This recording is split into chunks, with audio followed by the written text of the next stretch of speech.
Members of Warwick for Free Education went on a protest march around campus last week, causing disruption to bus services and other motorists. I spoke to one of the protesters to find out more.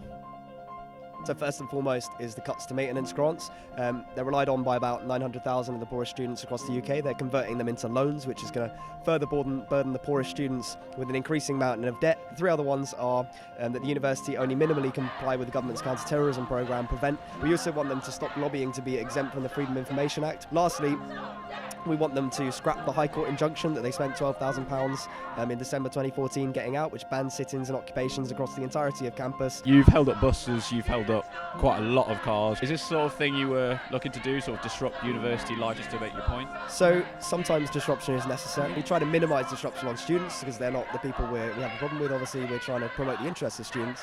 But sometimes it can be necessary to get your voice heard when you're systematically shut out. It has been announced this week that our new Vice-Chancellor, Stuart Croft, will be paid £280,000. That's £68,000 less than his predecessor, Nigel Thrift, and puts him at the lower end of pay for Russell Group University Vice-Chancellors.